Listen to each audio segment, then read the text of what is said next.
Possiamo certamente dire che Vicenza in questo fine anno 2012 è uno dei poli culturali più importanti, se non del Veneto, di tutta Italia, e di questo vogliamo parlare in questa puntata di Viaggiando Viaggiando. Ben trovati a tutti i nostri amici viaggiatori, sempre alla ricerca dei luoghi più belli vicini a casa nostra. Noi ci vediamo tra pochissimi istanti, subito dopo la sigla.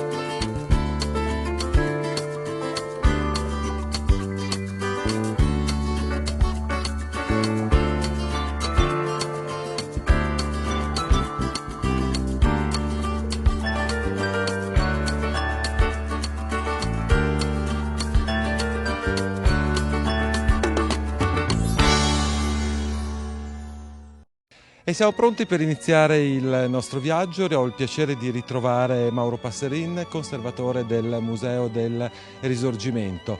L'ho già annunciato, questo è un autunno bollente per quanto riguarda Vicenza, è una città che si dimostra veramente culla della cultura in questo fine 2012. Sì, ad oggi Vicenza è ancora, dal punto di vista soprattutto delle espressioni più alte e nobili, dal punto di vista artistico, ancora un grande cantiere. Tra pochi giorni Vicenza offrirà una nuova vitalità, soprattutto dal punto di vista culturale. Voglio ricordare nuovamente la grande mostra in Basilica Palladiana e poi i nuovi allestimenti a Palazzo Chiericate, Santa Corona e lo stesso Museo del Risorgimento. Chi viene a Vicenza troverà una città sicuramente diversa nei prossimi mesi. E iniziamo questo viaggio e andiamo immediatamente al Tempio di Santa Corona.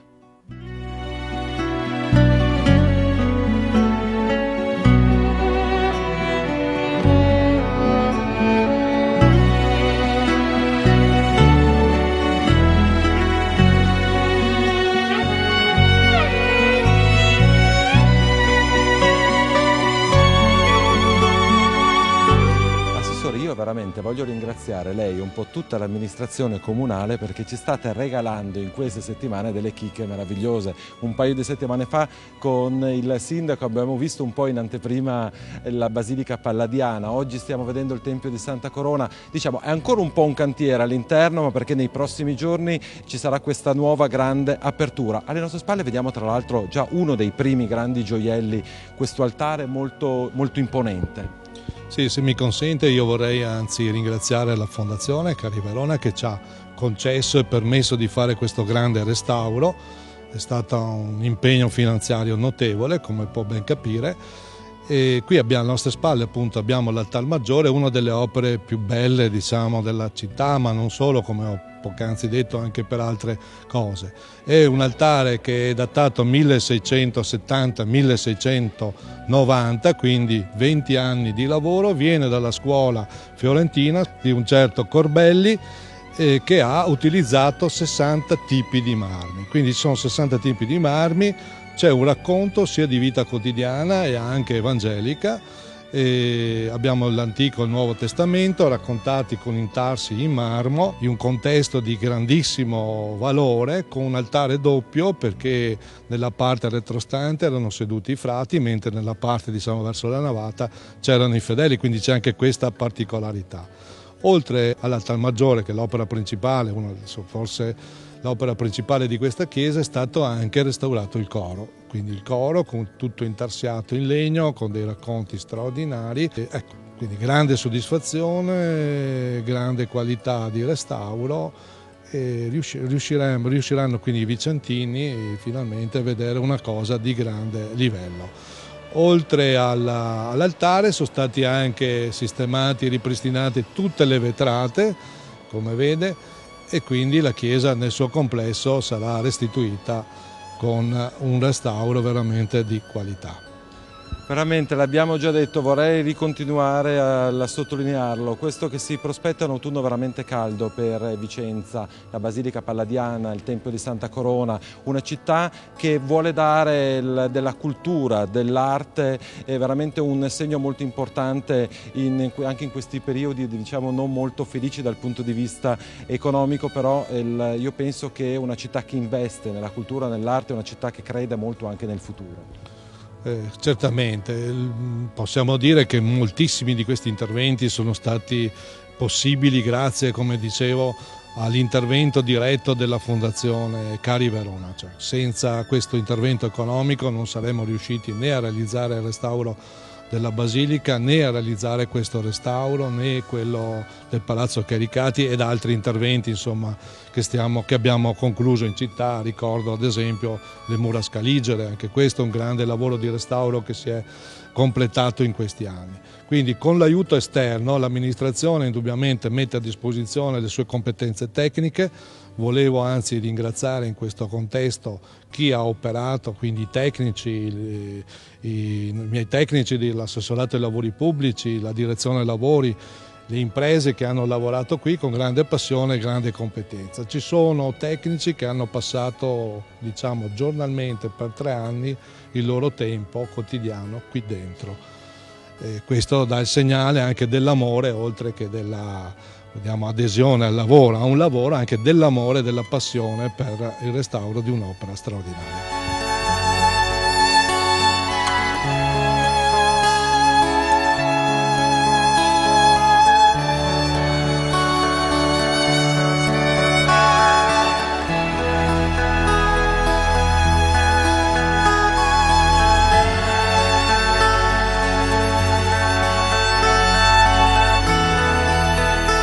L'abbiamo detto, dopo tanti anni abbiamo avuto la fortuna di avere un bellissimo regalo a tutti i vicentini, ma un po' a tutti gli italiani, a tutte le persone che possono ritornare a vedere la Basilica Palladiana, tra l'altro con un allestimento molto molto interessante, ma anche il privato ha contribuito negli anni, correggimi se sbaglio, a portare Vicenza con molto lustro qui in questa zona, grazie anche a dei palazzi che comunque offrono un interesse storico solamente all'esterno.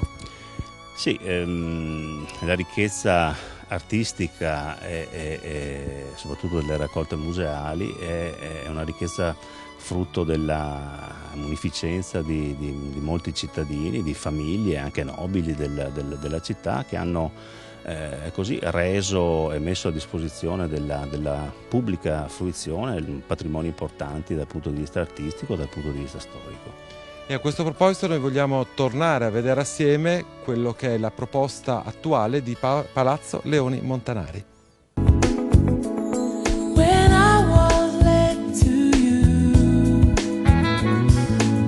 Abbiamo parlato di mostre permanenti, ma vogliamo ricordare che in questa galleria ci sono anche molte esposizioni temporanee. Sì, questa galleria, come dicevamo, vive di eventi che sono appunto concerti, come avete visto, e così incontri culturali, ma molto, molto importanti sono le mostre temporanee. Ne abbiamo avuta di recente una sulle avanguardie russe, proprio per tenere questo filo rosso sempre che ci lega alle collezioni, e oggi abbiamo questa mostra particolare che però è legata a noi in quanto queste fotografie sono oltre 400 fotografie commissionate proprio dalla banca a 9 fotografi della maggiore agenzia mondiale, della Magnum, e quindi queste fotografie sono diventate patrimonio, sono una collezione tra le collezioni che avete visto oggi e che ci sono in altri musei d'Italia, perché noi siamo un insieme, una piccola rete di gallerie, quindi c'è questa galleria a Vicenza, ce n'è una a Napoli e a Milano uno spazio importante, e ci chiamiamo Gallerie d'Italia. Ecco, questa mostra itinerante è partita a Torino perché è nata con i 150 anni dell'Unità d'Italia, poi si è trasferita proprio a Napoli nella nostra sede museale, ha avuto una bella parentesi a Londra durante le Olimpiadi a Casa Italia. Anche perché ricordiamo il nome, l'Italia e gli italiani. Sì, l'Italia e gli italiani, proprio perché è un modo di rappresentare non banale, non scontato, attuale, quella che è l'Italia e quelli che sono appunto gli italiani di oggi. E quindi voi vedrete veramente situazioni molto diverse, vedrete queste situazioni in bianco e nero di un americano, di Richard Culver, che ci circondano e che mostrano appunto la vita degli italiani di oggi. Però poi vedete anche dei momenti più faticosi delle persone in difficoltà nell'Italia di oggi, vedete i mari meravigliosi, come appunto i mari che noi vorremmo belli, che però, come dire, hanno anche dei problemi ecologici nel nostro paese, e vediamo le piazze dove i ragazzi si incontrano, che magari non sono più le piazze di una volta, che però sono pure rappresentate. Ecco, voleva essere proprio una rappresentazione articolata dell'Italia, proprio perché l'Italia è un paese unico proprio per le sue diversità e, ripetiamo ancora una volta, per le meraviglie che in effetti tutti ci riconoscono e forse anche un po' ci invidiano.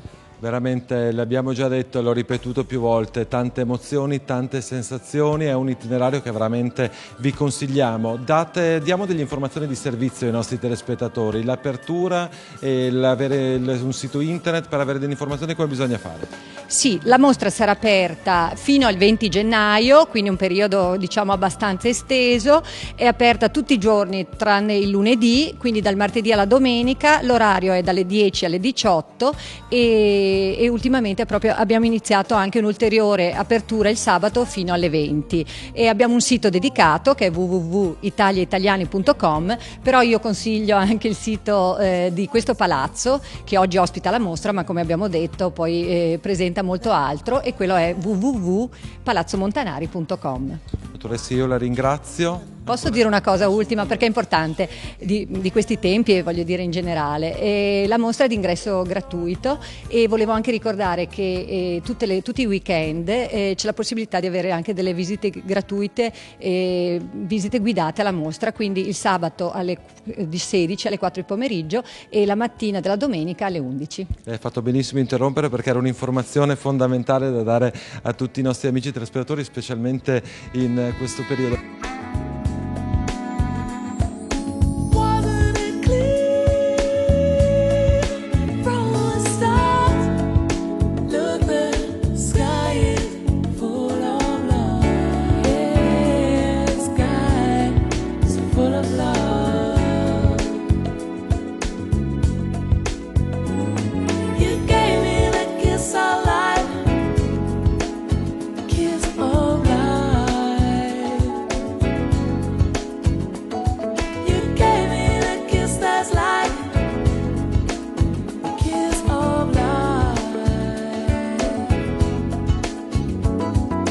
È arrivato il momento della nostra prima interruzione pubblicitaria, vi aspetto tra pochissimi istanti, sempre da Vicenza.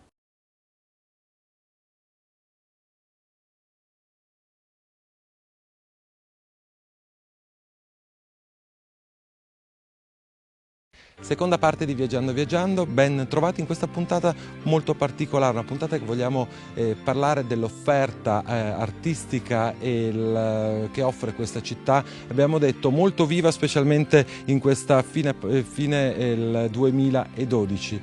Mauro Passerin, ancora con te, voglio ricordare, è conservatore del Museo del Risorgimento. Il Comune di Vicenza ha una rete di musei di primo piano. Sì, è un settore. I musei civici di Vicenza sono organizzati appunto in un settore che comprende, oltre alla Pinacoteca di Palazzo Chiericati, il Museo del Risorgimento della Resistenza e il Museo Naturalistico e Archeologico, al quale è affiancato il grande monumento del Teatro Olimpico. Di questo sistema fanno parte anche a pieno titolo, con raccolte importanti, le gallerie di Palazzo Leoni Montanari e il Museo Diocesano. È un'offerta che si sta via via arricchendo e che è così a testimonianza proprio della ricchezza del patrimonio di raccolte che questa città mette a disposizione del visitatore, del turista in generale.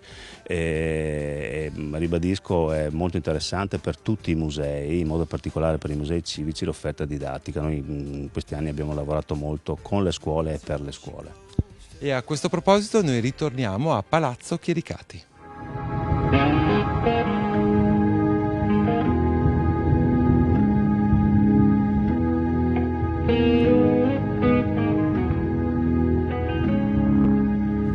Seconda parte di Viaggiando Viaggiando, ben trovati a tutti i nostri amici viaggiatori. Voglio ricordarvi che oggi siamo alla scoperta, possiamo dirlo dottoressa, del nuovo Palazzo Chiericati, un palazzo che ritorna al suo antico splendore. Abbiamo visto un po' il cantiere in corso di quelli che sono i sotterranei che verranno presentati a tutto il grande pubblico proprio in questi giorni, però c'è stato già un bel regalo a tutti i vicentini, ma un po' a tutti i visitatori del luogo dove ci troviamo in questo momento. Erano delle soffitte abbandonate, pericolanti, come mi ha detto prima, e adesso invece offrono una bellissima esposizione, una collezione molto interessante. Sì, possiamo dire proprio, noi abbiamo battezzato il progetto Nuovo Chiericati, quindi lei ha proprio colto nel segno. Noi all'interno del tutto il complesso della Pinacoteca, che è formato di 3 costruzioni, Palazzo Chiericati, abbiamo pensato di riallestirlo come una dimora d'epoca, come è stato anche detto dall'architetto Alberti. E quindi rifunzionalizzarlo in tutte le sue parti, con un progetto museografico appunto che lo valorizza in questo senso. Invece le soffitte, le ex soffitte in cui ci troviamo costituiscono in realtà un'area a sé stante, dove abbiamo adottato un criterio museografico diverso. Abbiamo voluto fare un omaggio ad un nostro grande mecenate, un grande mecenate del museo, che è il marchese Giuseppe Roi, che ha lasciato in morte la sua collezione al museo insieme ad una fondazione, la Fondazione Giuseppe Roi, che porta appunto il suo nome e che ha come finalità quella di sopperire alle necessità dei musei e in senso più lato anche della cultura del territorio, quindi largamente dotata questa fondazione, quindi una vita e oltre la vita per il museo e per la cultura e per l'arte. Era un uomo, Giuseppe Roi era un uomo di grande fascino, di grande eleganza, di grande cultura, un mecenate della cultura presso anche paesi stranieri, frequentava la corte reale inglese, aveva amicizie altolocate e quindi a tutte ha portato, si è proposto verso tutti come messaggero ambasciatore della cultura e delle bellezze di Vicenza. Dicevo, era un uomo elegante che amava usare dei talenti che la vita gli aveva dato sotto ogni aspetto in un modo molto, godendone, e quindi la sua collezione di opere d'arte vestiva le sue case di di Vicenza e di Roma, in un ordine così affollato sulle pareti, anche con qualche diciamo così situazione conservativa non ottimale, magari anche così sui termosifoni, cioè proprio affollata e vestita la sua casa. Noi abbiamo voluto ricreare un po', riunendo insieme le opere che provengono da Roma e da Vicenza, e sono in tutto circa 94 opere che fanno parte, sono dipinti, 15 dipinti, 42 disegni, 36 incisioni.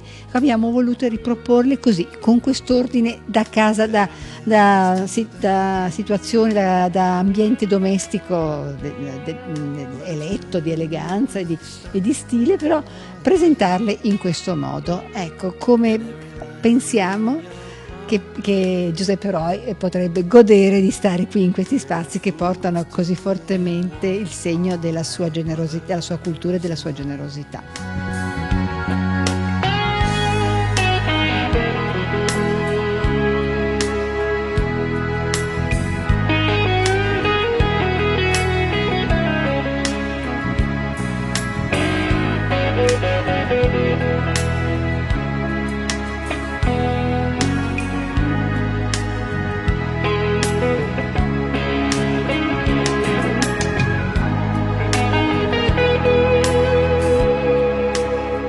Prima di ritornare a visitare il Museo del Risorgimento, sempre con Mauro Passerini, vogliamo ricordare il sito internet e dare delle informazioni di servizio ai nostri telespettatori per come si fa per venire a visitare questo bellissimo museo?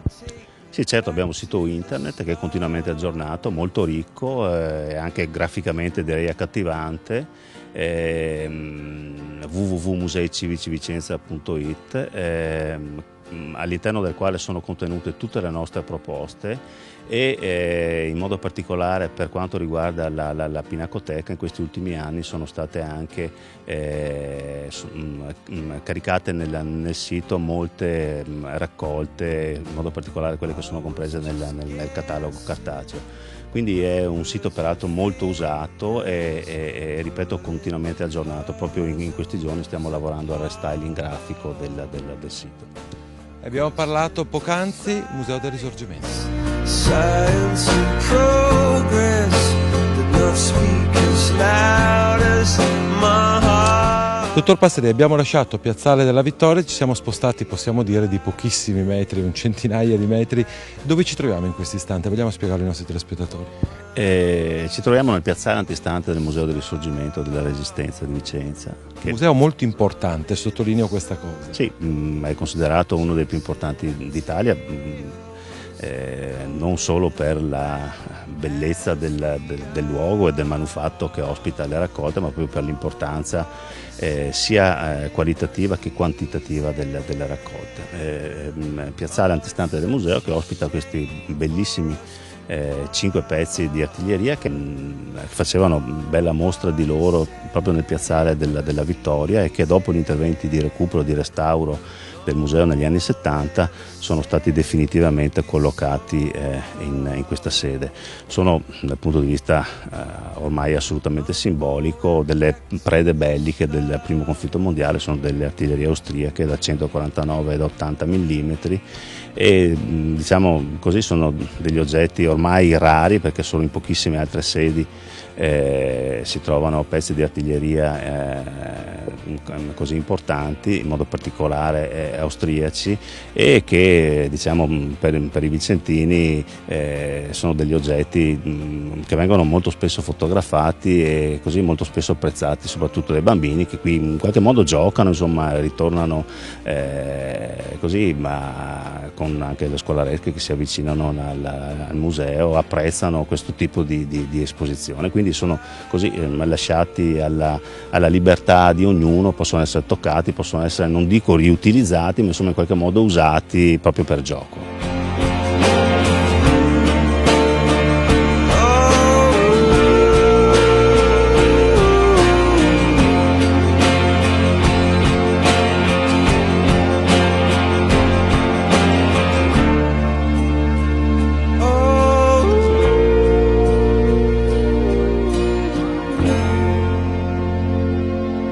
Siamo all'interno del museo. A dir la verità noi ci eravamo già stati qualche anno fa e noto già che c'è stato un bel lavoro di ripristino e di restauro anche all'interno di questo museo, tra l'altro mi diceva proprio concluso da pochi mesi.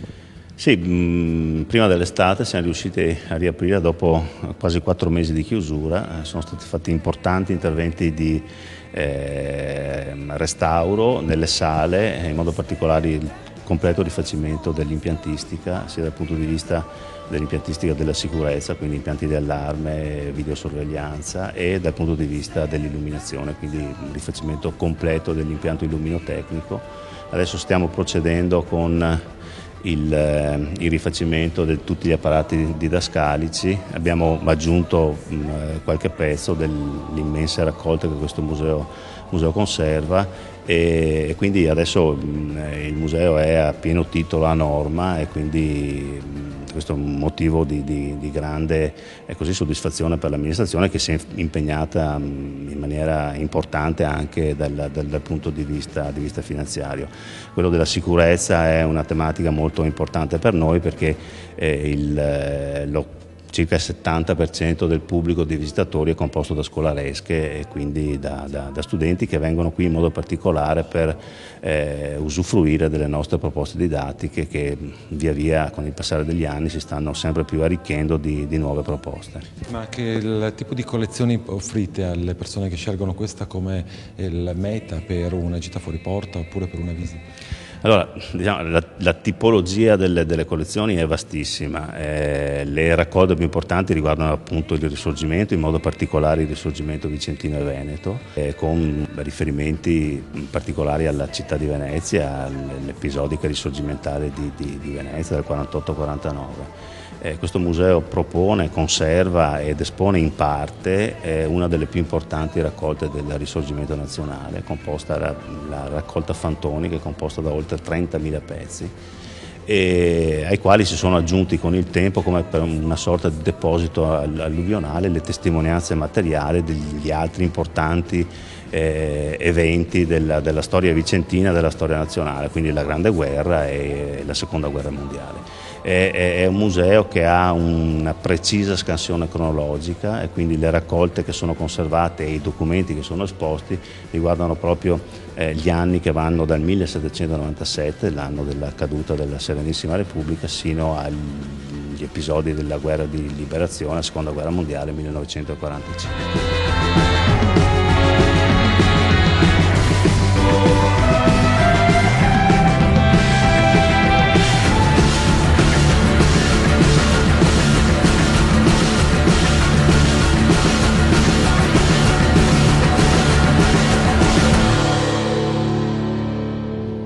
E con Mauro Passerin, che io ringrazio naturalmente per avermi fatto da guida la settimana scorsa per il Museo del Risorgimento, ma anche in questa puntata dove abbiamo voluto raccontarvi un po' questa Vicenza molto viva, molto ricca dal punto di vista culturale in questo autunno 2012.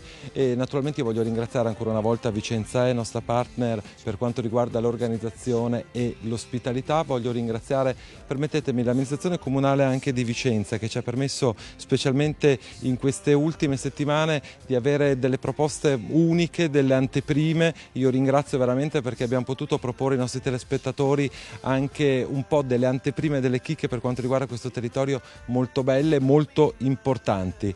Voglio ricordarvi che naturalmente, se voi volete mettervi in contatto con noi, è a vostra disposizione il nostro indirizzo email viaggiando@telechiara.it, però voglio ricordarvi anche che già da qualche mese abbiamo il profilo su Facebook, digitando Viaggiando e diventando nostri fans potete avere un dialogo diretto con il sottoscritto, ma potrete anche entrare e vedere tutti i filmati, ma questo naturalmente è possibile anche su YouTube, sul nostro canale Telechiara Produzioni, oppure cliccando su qualsiasi motore di ricerca il nome e cognome del sottoscritto, quindi Piero Brazzale. Per oggi è veramente tutto, l'appuntamento con noi fra 7 giorni, grazie ancora Mauro naturalmente, fra 7 giorni stessa rete, stessa ora, e come di consueto viaggiate assieme a noi.